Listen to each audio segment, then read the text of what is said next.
அப்போஸ்தலனாகிய பவுல் கொரிந்தியருக்கு எழுதின இரண்டாம் நிருபம். 2 கொரிந்தியர் அதிகாரம் 1. தேவனுடைய சித்தத்தினாலே இயேசு கிறிஸ்துவின் அப்போஸ்தலனாகிய பவுலும் சகோதரனாகிய தீமோத்தேயும் கொரிந்து பட்டணத்திலுள்ள தேவனுடைய சபைக்கும் அகாயா நாடெங்கும் உள்ள எல்லா பரிசுத்தவான்களுக்கும் எழுதுகிறதாவது: நம்முடைய பிதாவாகிய தேவனாலும் கர்த்தராகிய இயேசு கிறிஸ்துவினாலும் உங்களுக்கு கிருபையும் சமாதானமும் உண்டாவதாக. நமது கர்த்தராகிய இயேசு கிறிஸ்துவின் பிதாவாகிய தேவனும் இரக்கங்களின் பிதாவும் சகலவிதமான ஆறுதலின் தேவனுமாயிருக்கிறவருக்கு ஸ்தோத்திரம். தேவனால் எங்களுக்கு அருளப்படுகிற ஆறுதலினாலே எந்த உபத்திரவத்திலாகிலும் அகப்படுகிறவர்களுக்கு நாங்கள் ஆறுதல் செய்ய திராணியுள்ளவர்களாகும்படி எங்களுக்கு வரும் சகல உபத்திரவங்களிலேயும் அவரே எங்களுக்கு ஆறுதல் செய்கிறவர். எப்படியெனில், கிறிஸ்துவினுடைய பாடுகள் எங்களிடத்தில் பெருகுகிறது போல கிறிஸ்துவினாலே எங்களுக்கு ஆறுதலும் பெருகுகிறது. ஆதலால் நாங்கள் உபத்திரவப்பட்டாலும் அது உங்கள் ஆறுதலுக்கும் இரட்சிப்புக்கும் ஏதுவாகும். நாங்கள் ஆறுதல் அடைந்தாலும் அதுவும் உங்கள் ஆறுதலுக்கும் இரட்சிப்புக்கும் ஏதுவாகும். நாங்கள் பாடுபடுகிறது போல நீங்களும் பாடுபட்டு சகிக்கிறதினாலே அந்த இரட்சிப்பு பலன் செய்கிறது. நீங்கள் எங்களோட கூட பாடுபடுகிறது போல எங்களோட கூட ஆறுதலும் அடைகிறீர்கள் என்று நாங்கள் அறிந்து உங்களை குறித்து உறுதியான நம்பிக்கை உள்ளவர்களாய் இருக்கிறோம். ஆகையால் சகோதரரே, ஆசியாவில் எங்களுக்கு நேரிட்ட உபத்திரவத்தை நீங்கள் அறியாதிருக்க எங்களுக்கு மனதில்லை. என்னவெனில், பிழைப்போம் என்கிற நம்பிக்கை அற்றுப்போகத்தக்கதாக எங்கள் பலத்திற்கு மிஞ்சின அதிக பாரமான வருத்தம் எங்களுக்கு உண்டாயிற்று. நாங்கள் எங்கள் மேல் நம்பிக்கையாயிராமல் மரித்தோரை எழுப்புகிற தேவன் மேல் நம்பிக்கையாயிருக்கத்தக்கதாக மரணம் வரும் என்று நாங்கள் எங்களுக்குள்ளே நிச்சயித்திருந்தோம். அப்படிப்பட்ட மரணத்தினின்றும் அவர் எங்களை தப்புவித்தார். இப்பொழுதும் தப்புவிக்கிறார், இன்னும் தப்புவிப்பார் என்று அவரை நம்பியிருக்கிறோம். அநேகர் மூலமாய் எங்களுக்கு உண்டான தயவுக்காக அநேகரால் எங்கள் நிமித்தம் ஸ்தோத்திரங்கள் செலுத்தப்படும் பொருட்டு நீங்களும் விண்ணப்பத்தினால் எங்களுக்கு உதவி செய்யுங்கள். மாம்சத்திற்கேற்ற ஞானத்தோடே நடவாமல் தேவனுடைய கிருபையினால் நாங்கள் உலகத்திலேயும் விசேஷமாக உங்களிடத்திலேயும் கபடமில்லாமல் திவ்ய உண்மையோடே நடந்தோம் என்று எங்கள் மனது எங்களுக்கு சொல்லும் சாட்சியே எங்கள் புகழ்ச்சியாய் இருக்கிறது. ஏனென்றால், நீங்கள் வாசித்தும் ஒத்துக்கொண்டும் இருக்கிற காரியங்களையே அன்றி வேறொன்றையும் நாங்கள் உங்களுக்கு எழுதவில்லை. முடிவு பரியந்தமும் அப்படியே ஒத்துக்கொள்வீர்கள் என்று நம்பியிருக்கிறேன். கர்த்தராகிய இயேசுவினுடைய நாளிலே நீங்கள் எங்களுக்கு புகழ்ச்சியாய் இருப்பது போல நாங்களும் உங்களுக்கு புகழ்ச்சியாய் இருக்கிறதை ஒருவாறு ஒத்துக்கொண்டிருக்கிறீர்களே. நான் இப்படிப்பட்ட நம்பிக்கையை கொண்டிருக்கிறபடியினால் உங்களுக்கு இரண்டாம் தரமும் பிரயோஜனம் உண்டாகும்படி முதலாவது உங்களிடத்தில் வரவும், பின்பு உங்கள் ஊர் வழியாய் மக்கெதோனியா நாட்டுக்கு போகவும், மக்கெதோனியாவை விட்டு மறுபடியும் உங்களிடத்திற்கு வரவும், உங்களால் யூதேயா தேசத்துக்கு வழிவிட்டு அனுப்பப்படவும் யோசனையாயிருந்தேன். இப்படி நான் யோசித்தது வீணாக யோசித்தேனோ, அல்லது ஆம் ஆம் என்கிறதும் அல்ல அல்ல என்கிறதும் என்னிடத்திலே இருக்கத்தக்கதாக நான் யோசிக்கிறவைகளை மாம்சத்தின்படி யோசிக்கிறேனோ? நாங்கள் உங்களுக்கு சொன்ன வார்த்தை ஆம் அல்ல என்று இருக்கவில்லை. அதற்கு உண்மையுள்ள தேவனே சாட்சி. என்னாலும் சில்வானுவினாலும் தீமோத்தேயுவினாலும் உங்களுக்குள்ளே பிரசங்கிக்கப்பட்ட தேவகுமாரனாகிய இயேசு கிறிஸ்துவும் ஆம் என்றும் அல்ல என்றும் இராமல் ஆம் என்றே இருக்கிறார். எங்களால் தேவனுக்கு மகிமை உண்டாகும்படி தேவனுடைய வாக்குத்தத்தங்கள் எல்லாம் இயேசு கிறிஸ்துவுக்குள் ஆம் என்றும் அவருக்குள் ஆமேன் என்றும் இருக்கிறதே. உங்களோட கூட எங்களையும் கிறிஸ்துவுக்குள் ஸ்திரப்படுத்தி நம்மை அபிஷேகம் பண்ணினவர் தேவனே. அவர் நம்மை முத்திரித்து நம்முடைய இருதயங்களில் ஆவி என்னும் அச்சாரத்தையும் கொடுத்திருக்கிறார். மேலும் நான் உங்களை தப்பவிடும்படிக்கே இதுவரைக்கும் கொரிந்து பட்டணத்திற்கு வராதிருக்கிறேன் என்று என் ஆத்துமாவின் பேரில் தேவனையே சாட்சியாக கோருகிறேன். உங்கள் விசுவாசத்திற்கு நாங்கள் அதிகாரிகளாய் இராமல் உங்கள் சந்தோஷத்திற்கு சகாயராய் இருக்கிறோம். விசுவாசத்தினாலே நிலை நிற்கிறீர்களே. 2 கொரிந்தியர் அதிகாரம் 2. நான் துக்கத்துடனே உங்களிடத்தில் மறுபடியும் வராதபடிக்கு எனக்குள்ளே தீர்மானித்து கொண்டேன். நான் உங்களை துக்கப்படுத்தினால் என்னாலே துக்கம் அடைந்தவனே அல்லாமல் எவன் என்னை சந்தோஷப்படுத்துவான்?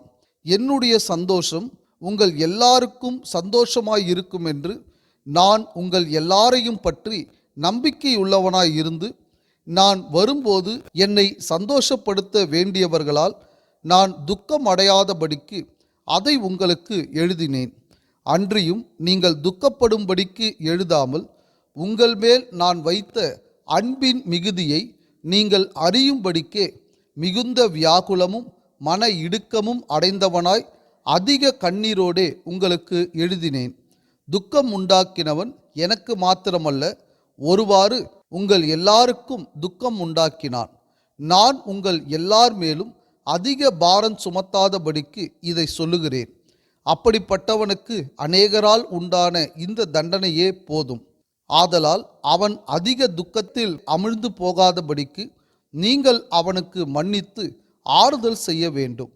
அந்தப்படி உங்கள் அன்பை அவனுக்கு காண்பிக்கும்படி உங்களை வேண்டிக் கொள்ளுகிறேன்.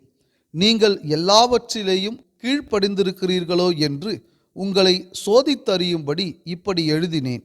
எவனுக்கு நீங்கள் மன்னிக்கிறீர்களோ அவனுக்கு நானும் மன்னிக்கிறேன். மேலும் எதை நான் மன்னித்திருக்கிறேனோ அதை உங்கள் நிமித்தம் கிறிஸ்துவினுடைய சந்நிதானத்திலே மன்னித்திருக்கிறேன். சாத்தானாலே நாம் மோசம் போகாதபடிக்கு அப்படி செய்தேன். அவனுடைய தந்திரங்கள் நமக்கு தெரியாதவைகள் அல்லவே.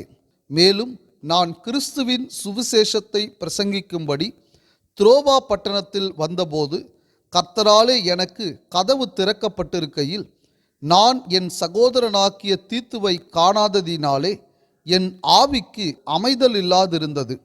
ஆதலால் நான் அவர்களிடத்தில் அனுபவித்து கொண்டு மக்கெதோனியா நாட்டுக்கு புறப்பட்டு போனேன்.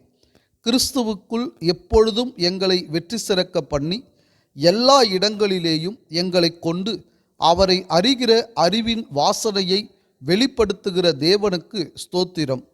ரட்சிக்கப்படுகிறவர்களுக்குள்ளேயும் கெட்டுப்போகிறவர்களுக்குள்ளேயும் நாங்கள் தேவனுக்கு கிறிஸ்துவின் நற்கந்தமாய் இருக்கிறோம்.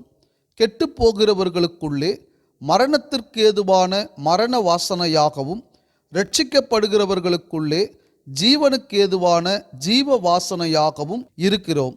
இவைகளை நடப்பிக்கிறதற்கு எவன் தகுதியானவன்? அநேகரைப் போல நாங்கள் தேவ வசனத்தை கலப்பாய் பேசாமல் துப்புரவாகவும் தேவனால் அருளப்பட்ட பிரகாரமாகவும் கிறிஸ்துவுக்குள் தேவ சந்நிதியில் பேசுகிறோம்.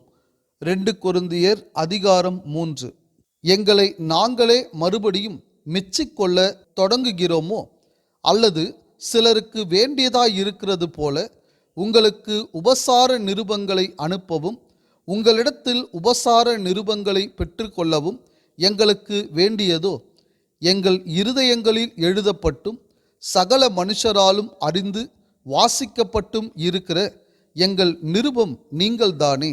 ஏனெனில் நீங்கள் எங்கள் ஊழியத்தினால் உண்டாக்கிய கிறிஸ்துவின் நிருபமாயிருக்கிறீர்கள் என்று வெளியரங்கமாய் இருக்கிறது. அது மையினால் அல்ல, ஜீவனுள்ள தேவனுடைய ஆவியினாலும் கற்பலகைகளில் அல்ல, இருதயங்களாக்கிய சதையான பலகைகளிலேயும் எழுதப்பட்டிருக்கிறது. நாங்கள் தேவனுக்கு முன்பாக கிறிஸ்துவின் மூலமாய் இப்படிப்பட்ட நம்பிக்கையை கொண்டிருக்கிறோம். எங்களால் ஏதாகிலும் ஆகும் என்பது போல ஒன்றை யோசிக்கிறதற்கு நாங்கள் எங்களாலே தகுதியானவர்கள் அல்ல. எங்களுடைய தகுதி தேவனால் உண்டாயிருக்கிறது. புது உடன்படிக்கையின் ஊழியக்காரராய் இருக்கும்படி அவரே எங்களை தகுதியுள்ளவர்கள் ஆக்கினார். அந்த உடன்படிக்கை எழுத்திற்குரியதாய் இராமல் ஆவிக்குரியதாய் இருக்கிறது. எழுத்து கொல்லுகிறது, ஆவியோ உயிர்ப்பிக்கிறது. எழுத்துக்களினால் எழுதப்பட்டு கற்களில் பதிந்திருந்த மரணத்துக்கேதுவான ஊழியத்தை செய்த மோசேயினுடைய முகத்திலே மகிமை பிரகாசம் உண்டானபடியால் இஸ்ரவேல் புத்திரர் அவன் முகத்தை நோக்கி பார்க்க கூடாதிருந்தார்களே.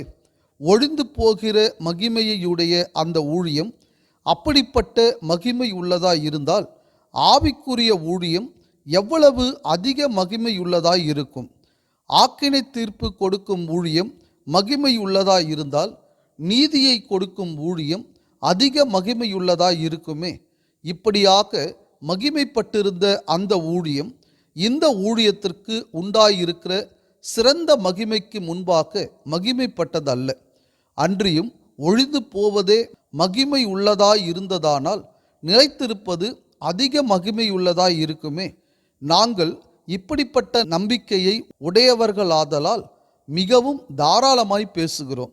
மேலும் ஒழிந்து போவதின் முடிவை இஸ்ரவேல் புத்திரர் நோக்கி பாராதபடிக்கு மோசே தன் முகத்தின் மேல் முக்காடு போட்டு கொண்டது போல நாங்கள் போடுகிறதில்லை. அவர்களுடைய மனது கடினப்பட்டது.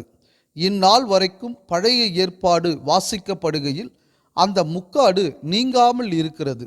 அது கிறிஸ்துவினாலே நீக்கப்படுகிறது.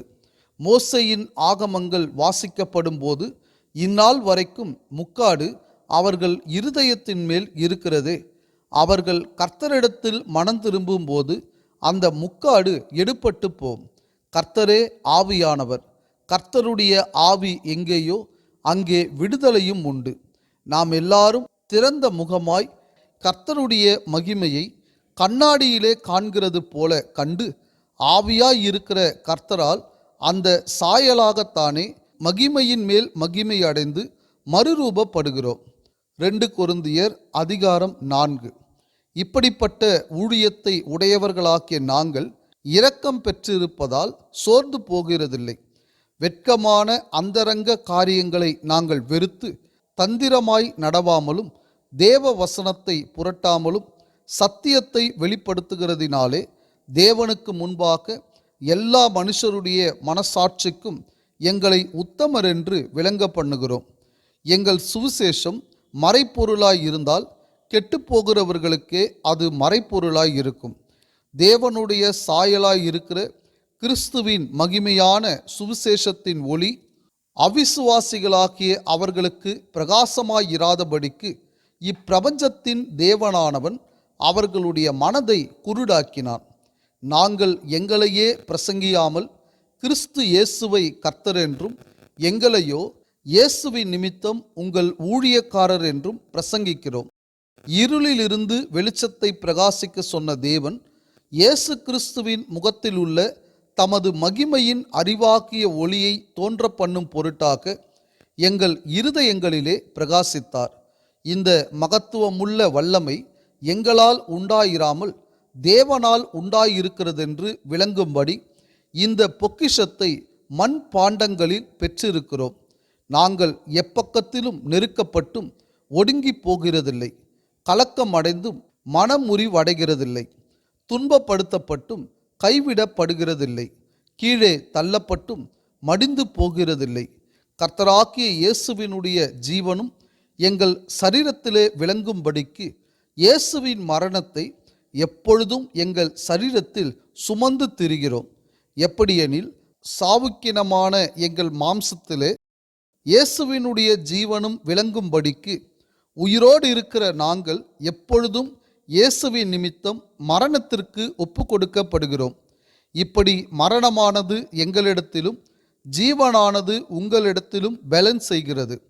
விசுவாசித்தேன் ஆகையால் பேசினேன் என்று எழுதியிருக்கிறபடி நாங்களும் அந்த விசுவாசத்தின் ஆவியை உடையவர்களாயிருந்து விசுவாசிக்கிறபடியால் பேசுகிறோம்.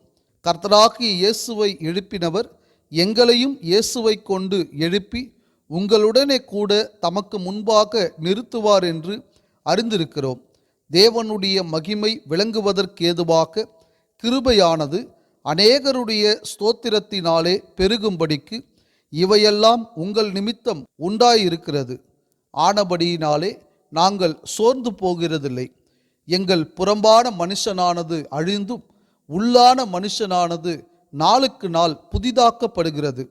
மேலும் காணப்படுகிறவைகளை அல்ல, காணப்படாதவைகளை நோக்கி இருக்கிற நமக்கு அதிசீக்கிரத்தில் நீங்கும் லேசான நம்முடைய உபத்திரவம் மிகவும் அதிகமான நித்திய கன மகிமையை உண்டாக்குகிறது.